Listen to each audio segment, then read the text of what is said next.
Drop them. Every day we talk in the streets. Every day we walk in the streets. Every day we eat in the streets. Block talk, block talk, block talk, block talk. Look, I got my brother Dap with me, man. I don't even say the whole name, man. I've been knowing him for so long, but for y'all that don't know, is I got one of the greatest Harlem people that we ever probably gonna run across in Harlem. And we ain't talking about people that aren't here from Harlem. We talking about people that are here from Harlem that can speak for themselves. I got the great Dapper Dan with me, baby. That's all y'all need to know. Boy, let me tell you something, man. Being here today on the corner of 118th Street and St. Nicholas Avenue, practically the heart of Harlem, with a real Harlemite. D is a real Harlemite. Let me tell you something. I don't usually get the opportunity to tell my story to people and talk with them who actually lived during that time 100%. and saw it and was a part of it, man. Yep. You know, Yep. usually I'm talking to people who want to know what it was like. Right, what it was And like. today I'm excited because I'm talking to somebody who was right there, somebody who I was serving, somebody who was wearing it, experiencing it, saw where it came from, saw how I was doing it, man. Did you get that part? Yeah, we got everything, man. All right. Because they need to know that, man. I'm not here just with the story. I'm here with part of the story. You know what I'm saying? Somebody who lived it. He was a part of making setting the trend for Harlem to be the way it is, dressing wise, fashion wise, because he made special pieces for us that nobody could get. So that's what's most important to us, and still to this day, we get special pieces from Dap. So that's just what it is. So he brought us. He was a part of our swag in Harlem, what made us Harlem swag wise. Yeah, you know what?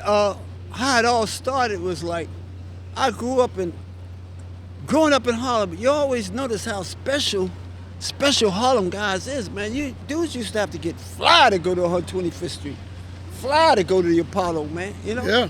And I said, damn, man. All the older dudes is fly. I said, man, I can't wait till I grow up so I could be fly. Then when I got a chance to grow up, like right up the block, one block from here, Mitten's Playhouse, I used to see the jazz players and all them come up in there fly. Right. You know? And now, here's the hip hop era, and Harlem dudes is getting crazy paper. Yeah. I say, man, I gotta do something. I gotta make them clothes. I gotta do this Harlem thing, man. Right. You know what I'm saying? Yep. And I looked around, I saw the fashion, I said, nah, man, we gonna do this like we've been doing it, Right. like nobody else has ever did it, man. Right. And I took all them luxury brands that was corny, Right. you know, and made them desirable, man. Made everybody want to be like us, man. You know? And that's a fact. And Made everybody want to be like us, man. we appreciate that because they didn't know, like I told you, they didn't know what we knew decades ago. So they just getting on, they just catching up, so they 2 decades behind, at least minimum. Behind, y'all already had cars. I had already been making y'all Gucci, Louis Vuitton, and MCM cars before they had a pair of Gucci sneakers. Damn right. Before they thought about Gucci sneakers. Yeah. Nigga, we was driving Gucci shit around. Yeah. That was on our seats. That ain't shit. That's right. That was right. our car seats. That's right. Man, Harlem was so Gucci, Louis, Fendi, and MCM that people downtown was like, where is it coming from? You know? Where is it coming from, man? And all these years, man, it's been like 30-something years, man, and they just catching up, man. Just Catching they up. just catching up, like right now as we speak. I'm talking to you as we speak right now. Gucci is probably just catching up. Yeah. That's 30 years ago, so we 30 years ahead. Yeah. And the big part of it, they said, well, social media came out. That was the best kept secret. 100%. All the gangsters, all the OGs and the gangsters, like in Harlem, they kept me a secret. Yeah. Nobody knew. That's why they only ones could have it. You had to be that special dude, you know, and your special crew. And so when y'all went out around the country, going to them sporting events, Yep. going to them concert events, Well, getting fly. Everybody was saying, damn, where'd that come from? They started going to the Louis store and asking for stuff they saw Harlem guys in. Yeah, Louis ain't have that. They started going to the MCM store and say, wait a minute, this ain't what I saw them Harlem I guys just with. seen them niggas with a jacket on. I So just seen them with a that at? Gucci jacket on. Yo, I just saw it, man. Yeah, y'all ain't got that? Yeah, I saw. Well, I can't get a car. I saw the dude from Harlem pull up in the MCM Jeep. What's up with Whole that? damn interior done. Yeah, the whole interior, man. It was just great for us, like I told you. For us, it was different because everybody had money in every borough. The bosses in Harlem, man, they had outfits for every day of the week. You know, all the way up and down. Because I was doing the shoes, the cars, the coats, the fur, mink coats. One side be mink, the inside be Louis or Gucci, and then you reverse it, turn it around, man. You might be right up in the club. You know what I'm saying? I'm gonna make a statement. Snatch your joint off, pull it in and out, Flip you it know, over. and flip it like that. Yeah. Flip it just like that, Nigga, man. you'd have thought I had two coats Yeah, in this this bitch. is two coats. You'd have thought I had two coats Yeah. in this bitch the way Dap had it zipped up like Yeah, man. So they want to know like where you're originally from. We're gonna give it to the people that don't know. Yo, I'm born and raised in Harlem, 129th Street and Lexington Avenue, man. You know, I grew up swimming in the Harlem River, man. You know what I'm saying? I grew up swimming in the Harlem River, man. And selling drugs, getting high, all of that, man. Till I made it, I said, man, you know what, man? I'm coming up out of this now, right now, man. So I just left at the age of 23, man. Right. I left and went to Africa. Right. So I said, I'm gonna find myself. I went to Africa, came back, man. Right. I learned that over there, I saw them some African clothes. I've got some African clothes, some African tailors. I said, I know what I'm doing. When I go back to Harlem, man, I'm gonna be making clothes, man. Right. That's what I'm gonna do. Right. And then when I started making clothes, I had to look for a swing. I said, I'm gonna make Harlem dudes look like nobody could imagine they was gonna look. You Right. dig? So I said, I started looking at luxury stuff. I said, I'm gonna do luxury right here in Harlem. I'm doing furs, alligators, crocodiles, all that mixed with Louis Vuitton, and I'm putting it, you know, in cars, furniture. Yeah. I'm gonna have Harlem dudes looking fly, man. And then all that money was here at the same time, Exactly. and all the Harlem dudes knew me because I grew up with them. That was all it took, man. Y'all took it from there, man. Look, Y'all came right up in there. I opened 24 hours a day so y'all could come through when y'all felt like it. 7 days a week, nigga. 7 days a week. wasn't no sleeping in there. 365 days a year, man. Clothes. Wasn't no sleeping on Dap. Look, No, man. nigga, Dap, I need something for the mall That's ASAP. right. Oh, yo, let me tell you something. You know what's crazy? We had Punk Out. I had this whole setup called Punk Out. Right. You know, the bosses would come and say, Dap, I need an outfit, man. Say, I need it for this joint tonight. I'm going to this fashion show tonight. You dig? I say, okay. Here what we do. You say, Dap, you sure you can have it? I say, here what we gonna do. If I don't got it ready by the time the show start, Right. you get it for free. But if I got it, That you was a pay good double. one. Yeah. Boy, I killed him. That was the Punk Out. Yeah, that was it. I only lost that one time. I like that. I only lost that one time. But Look, that was a good one. dudes used to come and say, yo, Dap, I need an outfit for the night. I'm ready for that Punk Out. You know? Right. Only lost that one time, boy. That's what I love so much about Harlem dudes, boy. They come with stacks. You know? Look, you know, we ain't had no problem coming in there with that stacking. We got the stacks and we got what we wanted. yeah, y'all came with stacks, man. And that kept it running, man. I had like, yo, to keep the flow going, I had 12 Africans sewing in the daytime, 11 at night, 23. I had a 3-story building on 125th Street, a 2,000 square foot factory on 120th Street between 2nd and 3rd, and we worked around the clock, man. Yeah. Over there was where I was doing the cars, and over there on 125th Street, I'm doing the clothes. Right. 24 hours, man. 24. God bless the day. I remember brother come up like, come up, get an outfit. They like sometimes I would like take a little snooze, Dudes Right. would come and just pull the gate up. Dap, I know you're in there. I'm here, man. Yo, I'm here, man. No, it's no note, Daybreak. but we Daybreak, man. Yeah. They coming back from the clubs and everything, man. We just came back in town, Doc. We got these bags with us, baby. We got to spend this money right That's now. right, man. You know what it is. I got to get right for the mall. Yeah.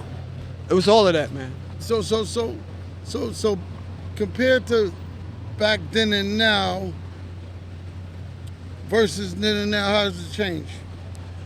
Well, now, this is what happened, right?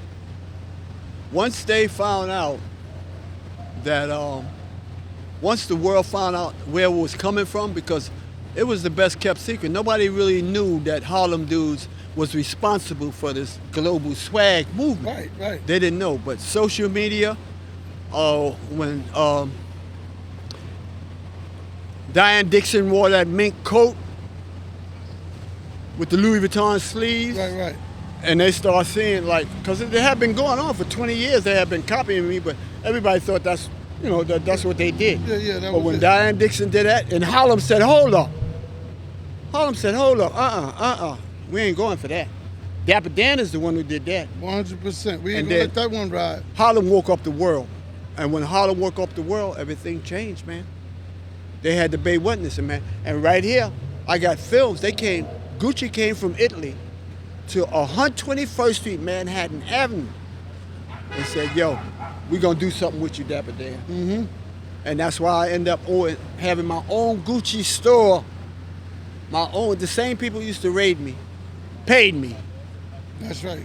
You know, the same people who used to raid me came and paid me, you know? And everybody talk about these other brands, they say they paid you how much? Paid me how much? It don't translate if you ain't giving me no cash, Damn right. you know? Gucci gave me my own store. Said, go for yourself, man.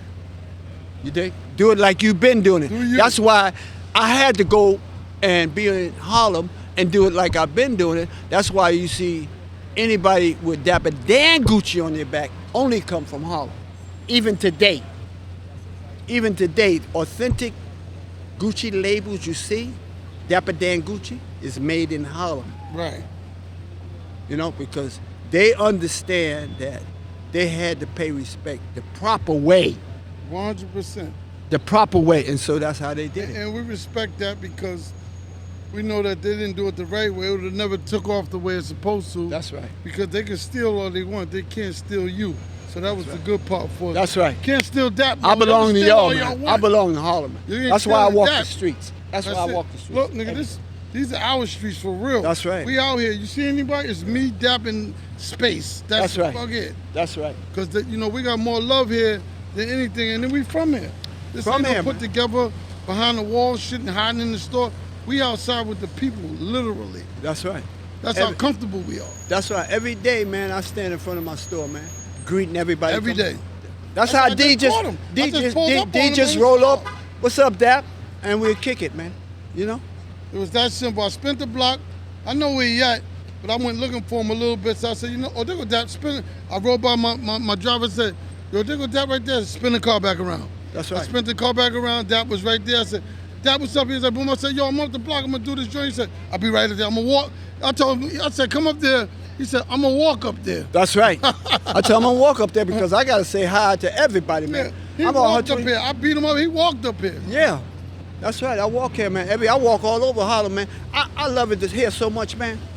I live like 3 blocks from my joint, from where I sell the clothes, where I got the Dapper Dan store, right? Right. I take the bus 3 blocks, the next bus 3 blocks, then walk 3 blocks. They said, Dap, why you do that, man? I said, so I can see Harlem people, man. Yeah.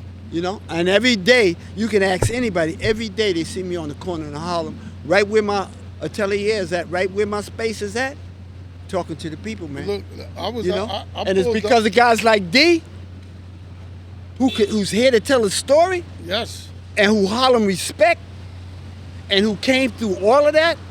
They know the story, man.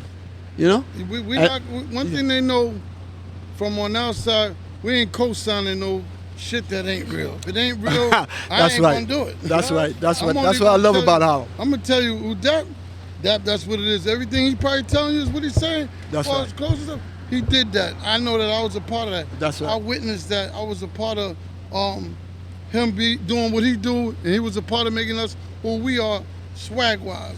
Yeah. So And that's they- what I love about Harlem. Like, I can walk through Harlem and see major dudes like D,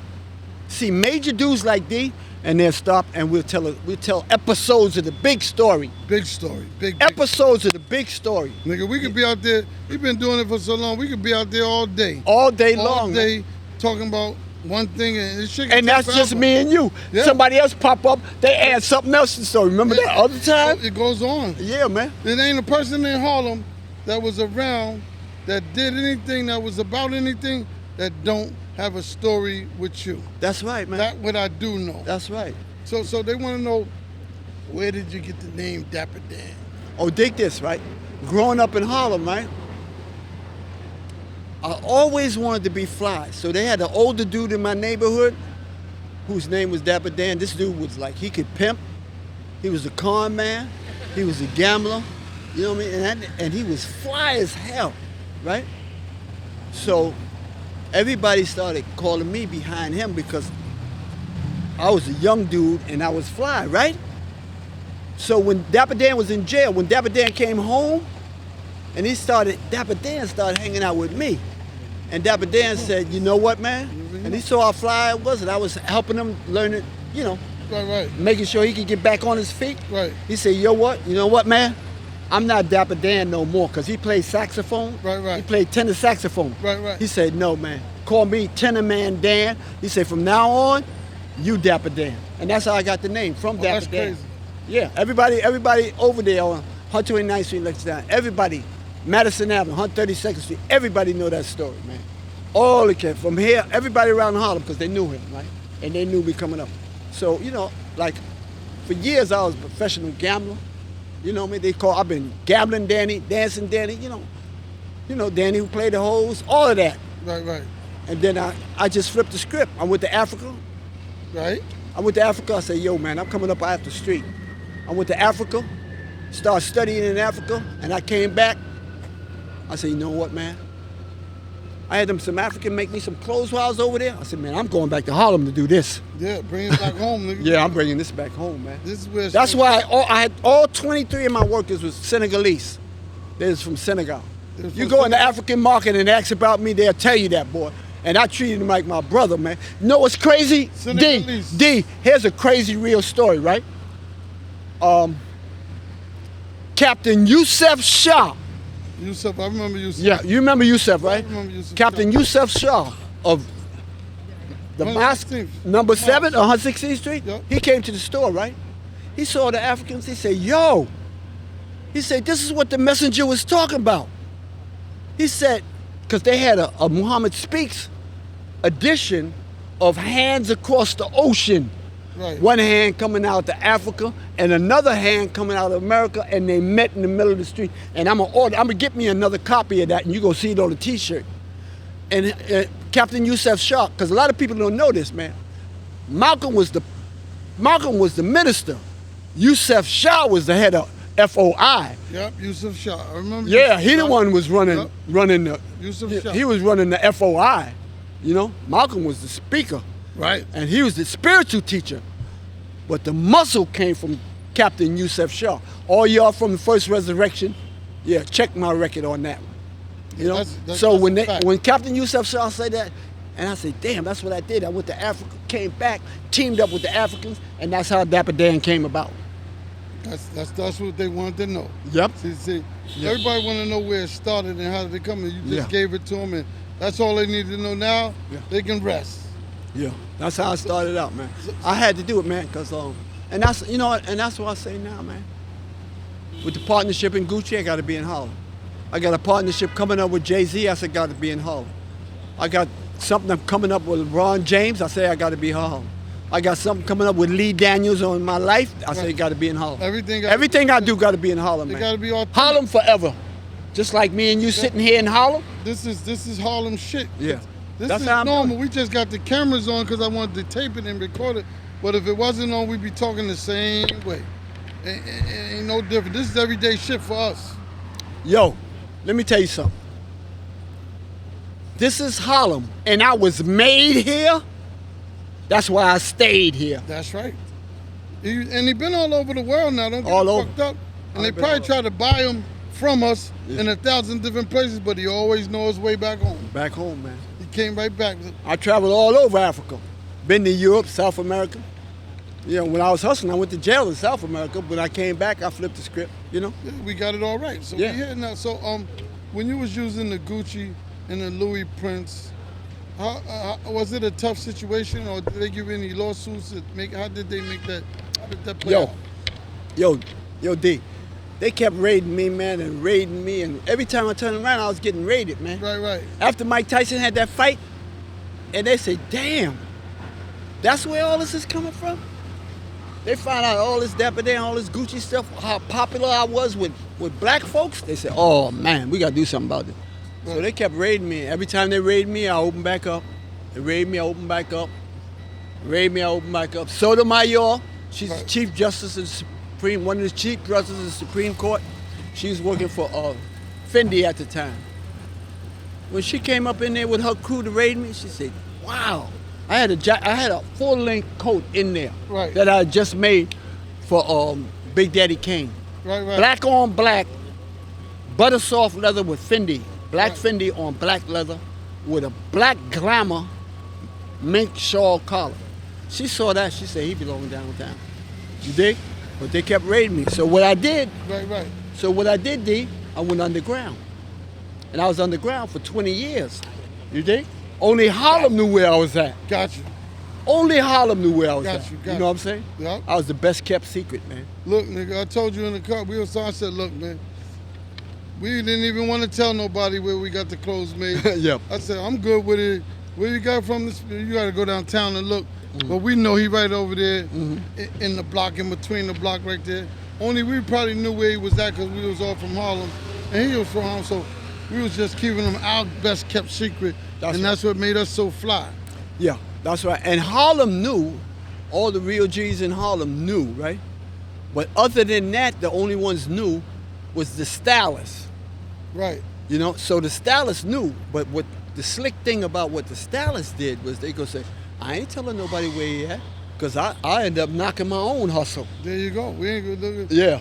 So all the stylists, Yeah. they would come, you know what I mean? And they went even further to keeping it a secret. Say, why y'all don't tell us where Dapper's at, man? Why y'all don't tell us where Dapper at? But the stylists kept it to themselves, man.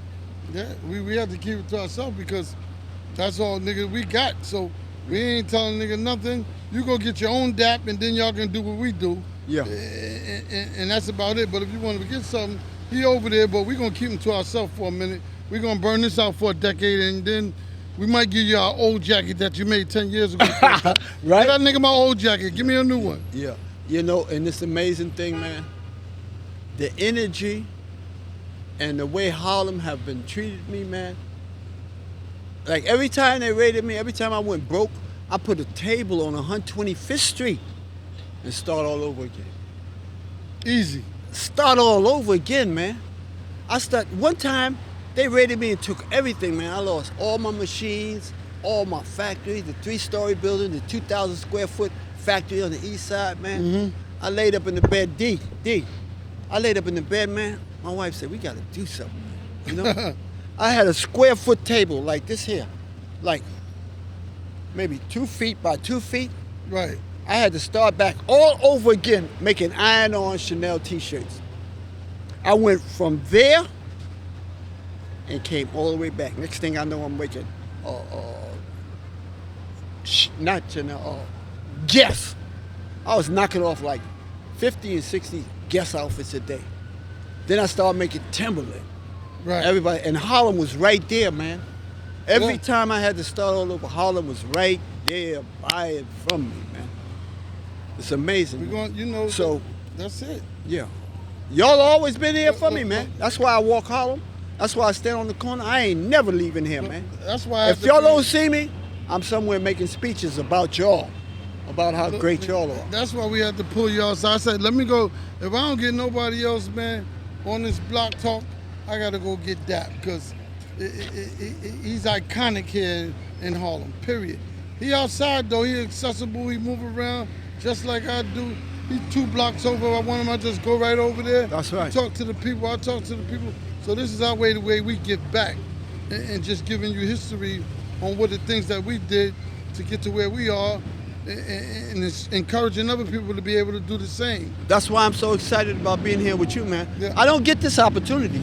Not to talk to real, respected Harlem guys like you. Right. You know, I talk to a lot of people who are professional, like interviewers and stuff like that. But I feel, look where we at, man. I'm sitting right on the sidewalk, comfortable, talking to a real Harlemite. I don't have one documentary like this, and I done did tons of them. I don't have one documentary where I'm sitting down in Harlem with a real Harlem dude. You understand? One of my dudes who I know is legit, who Harlem knows is legit, is real, right on the corner. You know what I'm saying? This is like, I feel at home. I feel at home right now. Nigga, I had to do something special. I said, look, I can't take Zip. I got to bring him outside for this one. Yeah, man. I started shooting this block talk. I said, I got to go get Zip. Dap. I keep saying Zip because he done bought so much shit from us. Zip, Yeah. Dap. Everybody's spending money. But so it was very important for us to get you here. And in your time, who would you say spent the most money with you designing, buying clothes and stuff? Wise. And you talking about any, like, one particular person? Mm-hmm. Wow. Let's see. It'd have to be Cruz, right? Right. And when you talk about Cruz, you have to talk about organizations, right? And when you talk about organizations, well, what is the most and then you see the other side of fashion is music, all right? And so you have Harlem as Dapper Dan, and that's a fashion entity. Right. You dig? Right. Now, when you talk about music as an entity, you know what I'm saying? Y'all are number one. Right. You know? Right. So in terms of how that go, it was me and you, Right. you know, and your brother. Yeah. So on one hand you have music, Mm-hmm. and on the other hand you have fashion. Right. Wherever you go, the other side of the coin is music and fashion. They're the opposite sides of the same coin. Yeah, one feed into the other. You dig? Yep. So when it comes to who spend the most money, it was definitely y'all. You know? Definitely. It was definitely y'all in terms of entities. Now you had individuals who spent, Right. but as a unit, nobody. You do? So since you've been around and you've been doing it for so many years, and how did it feel when Gucci gave you your product recognition and gave you your own store, your own line? I was shocked. I didn't believe it. Man. I got to be honest with you, man. I didn't believe it because different brands have been copying me for 20 years. But in the process, yo, D, Right. in the process of me being underground, Right. something amazing took place. Social media, you know? Yeah. Social media came about. And within social media Right. came Black Twitter, Right. you know? So when all these brands was knocking me off over the last 20 years, I just had to accept it. But then Black Twitter came and they started knocking me off. Right. And then Black Twitter started giving me a voice. Right. You know, they said, "Look, no, y'all not doing that to Dapper Dan. Y'all got to pay respect to that man." Yeah, y'all gonna have to pay. And so when homage on Black this one. Twitter went in, and then Black people's like image is so powerful in fashion, and controls the way people perceive fashion. They said, "Y'all don't do right by Dapper Dan. We ain't even fucking with y'all no more. We ain't messing with y'all no more." You got that. So when that shift took place, I said, "Damn, I finally got a voice." You know what I mean? Because I ain't have no voice before social media, before Black Twitter. So Gucci saw that. Gucci came 2 blocks from here. The staff, Alexandra Michelle, came Right. 2 blocks from here and say, "We got it all on film." And say, "Yo, man, we gonna give you your own store. Mm-hmm. You know, we gonna let the world know this is where it came from." Right. And that's how I said, "Well, I got to be in Harlem. I got to be able to do everything I've been doing before. Right. You understand? Uh-huh. And so that's what they did. They paid respect like that. I've been with them 3 years. And now I'm launching on my own. You know what I'm saying? Right. From that, because with them, I can only do them. As a separate entity, I can do all that I want to do. But that's what made it possible. You need to be connected. It's just like the music business.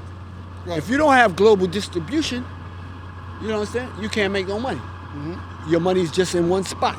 But once you got global distribution, you can spread. So that's what Gucci allowed me to have. Dapper Dan's was all around the world.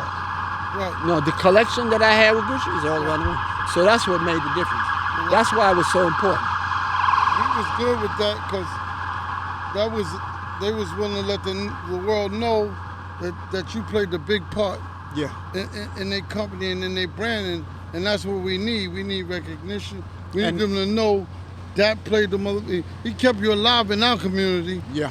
And let me tell you what they did, man. They just came out with Gucci, 100 Years of Gucci. And in that special edition of 100 Years of Gucci, they have the people who influenced the brand, and in that book they got Dapper Dan. So That's what we need. now, that's Harlem. Uh-huh. Whenever you see Dapper Dan, you're talking about Harlem. Whatever compliments you give Dapper Dan, that goes to Harlem. Everything, every credit, everything I do is part and shared with everybody in Harlem, man. Well, that's what we appreciate, and we always gonna be supportive. And see, the key to being supportive is you're accessible. So it's not like you're not hiding up in the buildings. You're not over there, nigga. I just walk around the corner, Dap over there speaking to his people, because that's natural, that's genuine. Yeah. It ain't about the money. It ain't about anything other than me just building or speaking with my people like we doing right now. And very few people, believe it or not, no matter how much money they get, no matter how far they're gonna work, can sit here and do what we doing right now. Hey, D, and that's such an important point. And let me bring this home to everybody. I want y'all to listen to this next story really carefully, right? Now, the king of fashion, you know, he used to be the head of Vogue magazine. Right. Andre Leon Talley Right. came to see me, man. When he came down the steps to my atelier, I said, wow, look at this. Andre Leon Talley is here. This is the king. This black man was the king of fashion, right? And then you see how they stepping on him today and what they doing to him today. If you see his books, you see his documentary, Andre Leon Talley is the king. And now, man, they even taking his house away from him. Now, listen to my story. So Andre Leon Talley had to fight his way up the white staircase to fame Right. and fortune. The white staircase. Right. You know, and he fought his way straight through. Mm-hmm. Super talented, all the way up. Right. The king. He was the king of luxury fashion, right? Right. Now, when you look at my story, right? I rose all the way up, got real powerful, right? They raided me. I went back down, Right. came back, you know, to 125th Street, set up a table, go back up. They raided me again. After I got up, I went back to 125th Street and went back up again. Correct. You know what I'm saying? So when you are part of a black structure, you can always start all over again. When you're part of that other structure, you get one shot. Yeah. When they through with you, that's it. So there's two staircases to success. There you go. One is their staircase and one is ours. You can, when you get up, you can't go up and down theirs, Right. Right. you know? You right. Once you blue, you through. Once you mess up over there, it's a wrap. That's it. But over here, you can go up and down all day, man. And I proved that, man. You see how many times I had to start all over, man? I had to start all over all these times. And black folks was there for me, man. Right from 125th Street, man. And we still there right now. That's how real it is. Yeah. And that's how we able to talk right now, because you know what it was? Dap never compromised with his people. He was for the people then, and he's for the people now, and he's accessible. And this is how real it is. He's only up the block. We in the hood right now. This ain't no. We got 100 security. This is me and him sitting out here. That's right. Just talking like we would do normally. We just got the cameras and things on, but That's right. this is normal. The only way you can do this is if you keep it 100% with your people at all times. This ain't no part-time shit. Yeah. Just shoot this for nothing. He gonna go right back where he be at. That's He right. gonna be. There's a bunch of people over there in front of his store now. Yeah. He talking. That's how I caught him. He out there talking. That's right. And let me tell you something. When young people see me on the bus or the train, they say, damn, Dapper Dan, I never thought I'd see you on the bus. I say, I'm on this bus so I can see you.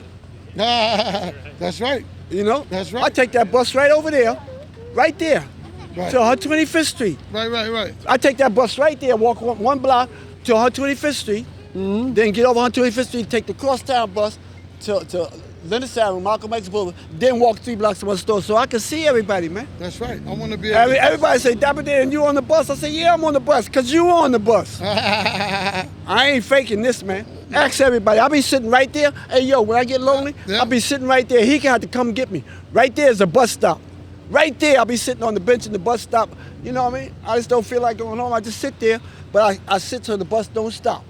I sit facing the other way, man. Right there, you see me, man. You know? Or I might go stand like on Malcolm X Boulevard across the street so nobody see me, so I can just watch black folks move around, watch black folks do stuff, man. That's all of this, look, man. Look, I seen you the other This day. is my inspiration, man. Look. I was sitting here the other day. I seen you pull right there, get out, go for a walk, come back in your car and pull off. That's right. Man, come on, man. I seen you do that. I love Harlem, man. 3 days ago you did that. I'm telling you, dig this. You know what I tell young designers? Listen to this carefully. Here's my secret. Right? I do not dictate fashion. I translate culture. That's right. People need to know the difference. That's right. Why do you think I stayed relevant? When D come into my store, I say, D, how you want to look? And we sit down and I develop a look. That's it. So D, I'm collaborating with. You know, That's right. every rapper that comes to my store gets their own look. So every rapper becomes part of my collaboration. That's right. So I'm never identified with any particular one look, but just with the luxury span of things, you know? Right. So that's how you stay relevant. Young designers, I want y'all to know, don't get locked up in yourself. Right. You know, you are part of a river of culture. I like to think of it like the Harlem River. It's always there, but it's like that. always moving. Harlem River. So I like you that. have to embrace the culture, you dig what I'm saying, and translate the culture of how you want to look. You get locked up in yourself with your own look and you die with your look. Look at all the brands that died. They stayed with that same look, Yeah. you know? They all the black brands that died, they stayed with that same look. But when you look at the European brands, you know what they do? They keep going and get another one of us. Okay, we through with his look. Keep on going. Keep Yeah, we threw with his look. Exactly. Okay, let's get this one over here. Oh wait, now we got his look. Okay, we threw with him, like that, you know. But when you got your own culture, and you interact, and you riding the bus, you looking up and down. You know, this is my youngest sister, man. I be battling with him. I said, man, I look flyer than you. You know, I gotta have him call me out. You dig? So that's what it's about, man. You have to embrace your own culture. Fashion is about culture, man. You have to look at yourself. Don't get caught up in yourself, man. You dig? That's like a rapper only liking his own rap. Right. There you Why go. do you think rappers keep getting different producers? I know you had a situation where you had guys shot before. I don't know what the outcome was that, but I know that had came up and it was. Okay, let's what talk took about place that. on that. Okay, now y'all gonna get a deep history. Give it to him. Shit, we gonna Now, get to the I'm bottom. with D and somebody who really understands culture. Pay close attention to this. Pay close attention to this, right? Y'all know I span generations, right? And let me tell you something about Harlem that you don't know, unless you span generations. Right. Harlem expands and contracts. Listen to this. Harlem expands and contracts, right? So this is what happens, right? I'm the last generation. I'm the last generation that saw Harlem before a major drug epidemic. I grew up in the 50s, wasn't no drug epidemics. So each generation has its own different cycle, right? So there was like the heroin cycle, you know? Right. And then a lot of people made the money, Right. and then a lot of people went broke. And when they go broke, wars take place, Right. right? Right? So that's still in the 60s. They had the wars of the 60s, right? Then the 70s came, right? Now, the 70s, I ain't gonna tell you who they are, but Pleasant Avenue, if you know about the streets, Pleasant Avenue still controlled Harlem. Then in the 80s, Harlem took control of Harlem. Yeah. Harlem took control of Harlem. Do you understand? Try to follow this now. Try to follow this story. This is really serious, right? When Harlem took control of Harlem, right? Right. Then competition started.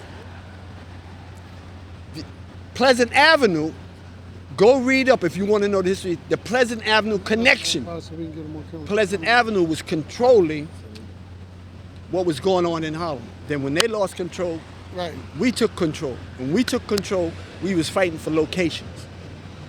And we fought for locations, so that's stimulated, right? Right. So as success spread out, you know, dudes who wasn't getting it, all of a sudden start getting it. Like you had a block there, right? Right. A block there. Right. Everybody wasn't getting it during the 60s. When Pleasant Avenue was controlling it, you had to know Pleasant Avenue to get it.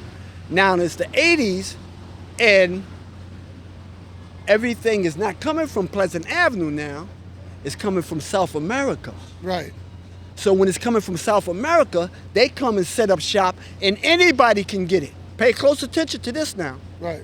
Now, dudes used to be on the same block and they was all right. But now dudes say, man, later for him, I'm taking this block because he can get his own action. You dig? Right. And that's when the wars started. So now when the wars started over blocks, the weak ones left and went down south. They say, man, I'm going back where my little town where I come from. I can set up shop then. And the strong ones stood here and fought each other.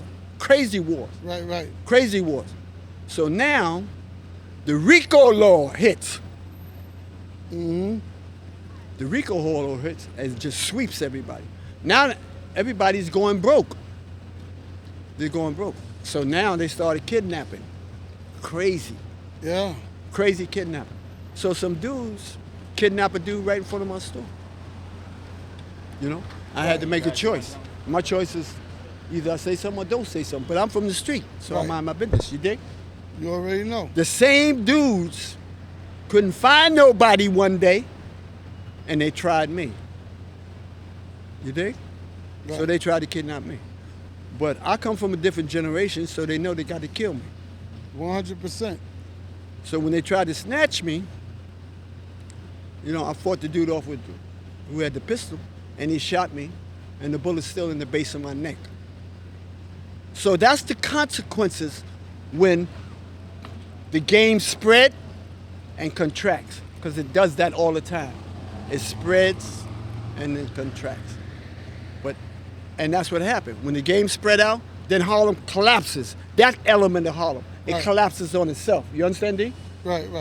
Weak guys can't handle it, then the strong guys take over again. You dig? Rightfully go. so. And then when strong guys take over again, they bring peace to where they are. Right. You understand? So it's too strong, fighting. One emerges, the weak ones start doing crazy stuff. You understand? And there's examples of it. I don't want to give examples of it, but there's major stories that you can follow where you see crews, right, collapse on each other. Always. You understand? So that's the story behind it. And that brings a good example, because that shows you still here today.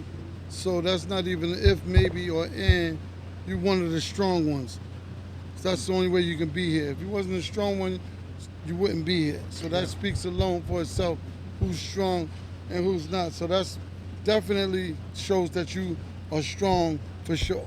Yeah, and you know what? That's one of the first lessons of Harlem. It's like, if they coming for you, make sure that they got to come right. You know? Because Whatever they got to do right there. Right. Because they ain't taking me. It ain't gonna be an easy one. No one. No, that's right. We're gonna make you right there. We're gonna make you have to use it. That's right. Right there. And that's what the situation was. You dig? But you still here, and we're grateful for that. And, Yeah. That's you know that we still got a little bit more use out of you. We're gonna be here for a minute. Yeah. So we good. So the difference between fashion back then and now, what's the difference between the fashion between them? Okay. The fashion back then, it was like dictated, right? Fashion was dictated by the streets. You know? Right. The fashion that went global owes everything to the D's of Harlem. I'm gonna say that again so they understand. Right. Fashion today owns everything to the D's and Y's of Harlem. Now let me break that down to you, right? You know, if you got a luxury brand, you got to have people with money. So the people with money are the ones who can afford the luxury brand. Right. So because that money was there, Right. that allows for a luxury brand to develop. Right. You follow? Mm-hmm. And so for the first 10, 15 years, fashion was determined by the D's and Y's and, you know, the Jacks and all the major players in Harlem. Right. Then hip hop begins to take off. Mm-hmm. You know? And so This was before, you was around before hip hop took off. before hip You hop. could bet that one. Before hip hop. Yeah. Before hip hop, 100%. it was the OGs, the G's in Harlem that determined fashion. Definitely. Then the hip hop artists, start looking at the OGs, and even today, if you know where fashion came from, you can see all the artists when they flashing the jewelry, they swinging the jewelry around, they showing all the fly whips. All that is the influence of the D's and Y's. You understand? And so that's an extension of it. So when they start coming into money, because they didn't have money in the beginning, when they start coming into money, you know, that's when they start influencing it, because it started going around. Everybody starts seeing them. Right. So it shifted from the real creators of the fashion, which was the Harlem G's and with the money and the bosses, the influencers, Right. and then it shifted to the rappers, and that's where it is today. Yeah. They pretty much looked up to us when they was younger, and they wanted to be like that. You know, you see, I want to be like that when I get older. Yeah. So all they did was took what we was doing before rap prospered and blew up. They just took our look and put it in there and made it. We had that look already. They ain't just take the look, they took names too. How many rappers got gangster names that who are not that gangster? Damn near all of them. Look. I'm probably gonna say damn near all of them. You know what I'm saying? You know, they take on, you know, the ones in Hollywood and the real ones. So that just give you an idea how the culture evolved. Right. You understand? Or even, you see it in the jewelry, the swinging, the cars, the statements. You know, everything is there. If you see it, everything is there. Everything that's taking place is manifested out of what took place in Harlem. Right. You know? It's all there, man. So if you know the history, you say, yeah, that's where that comes from. Yeah, that's a definite. So real quick, Dap, I know, was Mike Tyson one of your customers, and what was his personality like when he used to come in there and get from you? I know he was over there a couple of times. Let me tell you something, man. Me and Mike used to hang out, man. And I'm gonna be honest with you, man. The reason I'm so loyal to the streets of Harlem, I want you to think about this, man. There are some rappers, right, Right.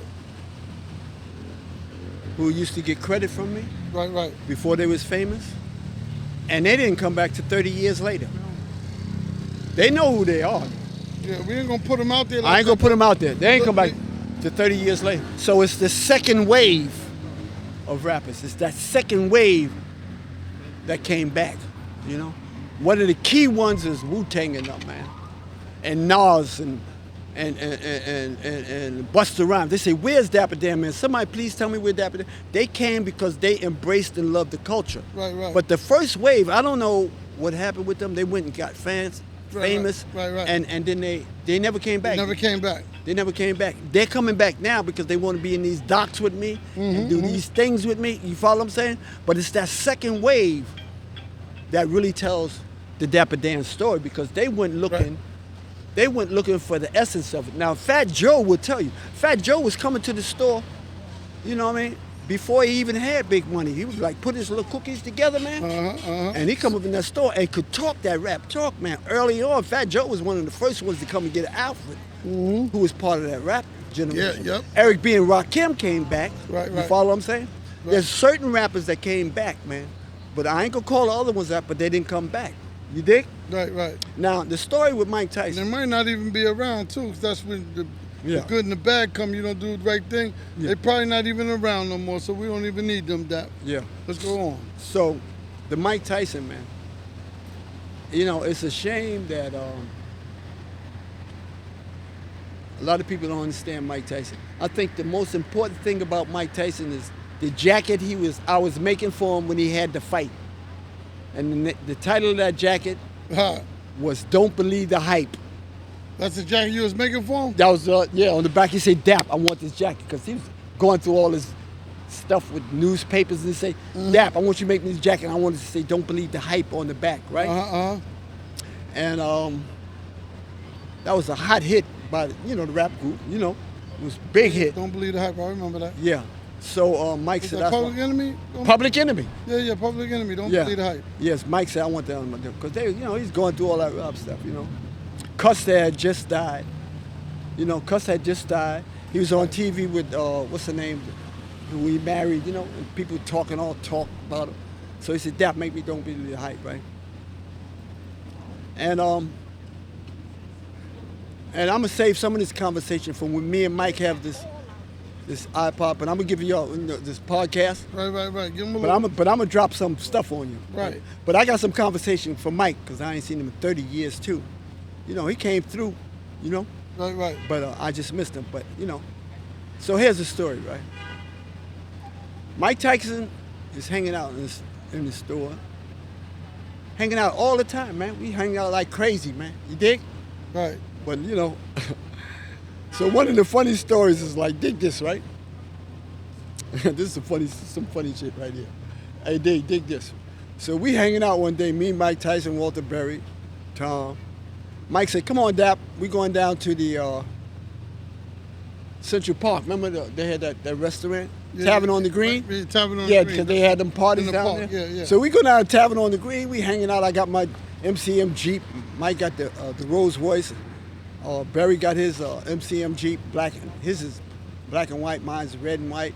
Mike got the Rolls Royce, and we shoot down to we shoot down to Tavern on the Green, right? Right. We go to Tavern on the Green. So we leave there. Mike said, come on, man, we going to the hotel. Go in the hotel. I said, hold up. I said, go in the hotel. Hold up a minute, right? So we go in Times Square when they had just built the hotel, the big hotel over there. Right. So, okay, this is some funny shit here, right? So Mike we got these groupies, right?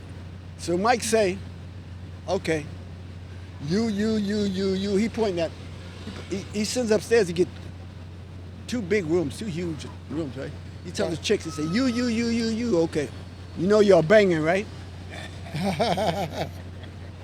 You right? Right. He said, you're banging.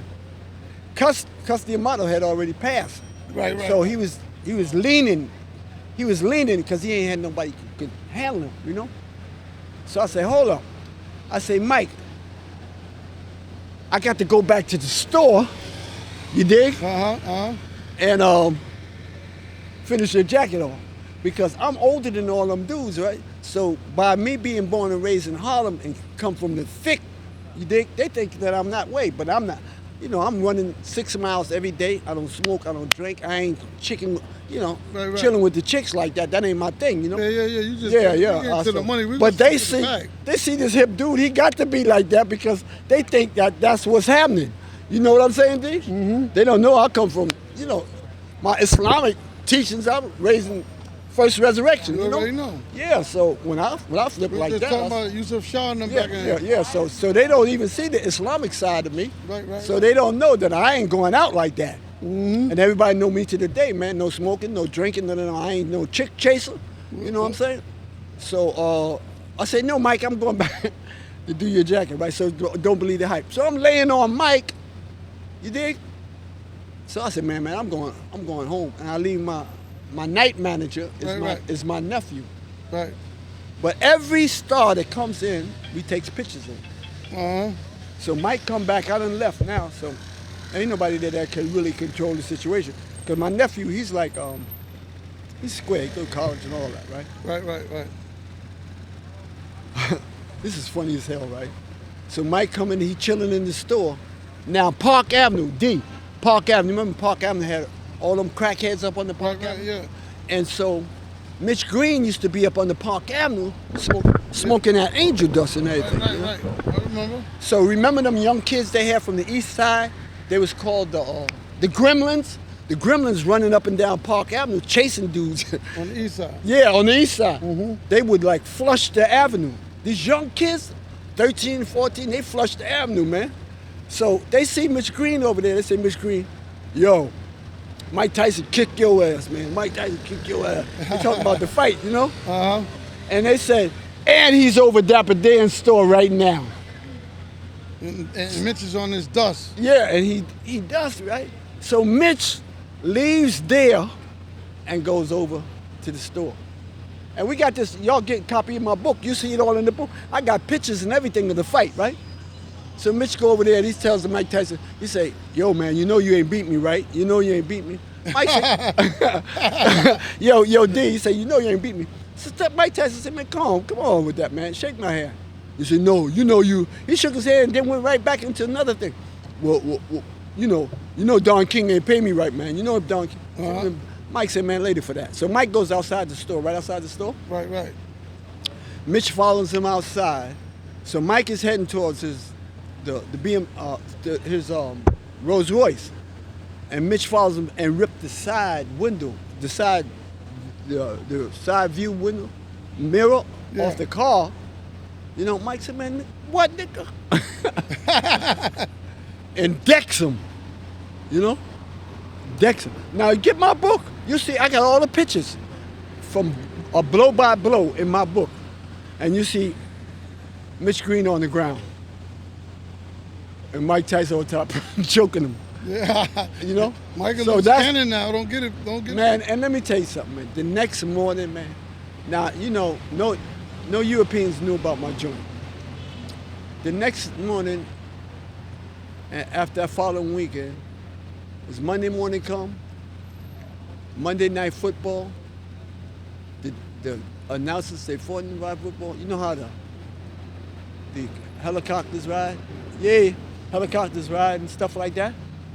So they say, yeah, down there somewhere is Dapper Dan 24-hour boutique. And they crack it like it's a joke when Mike Tyson had a fight. After that there, everybody in the world knew about it.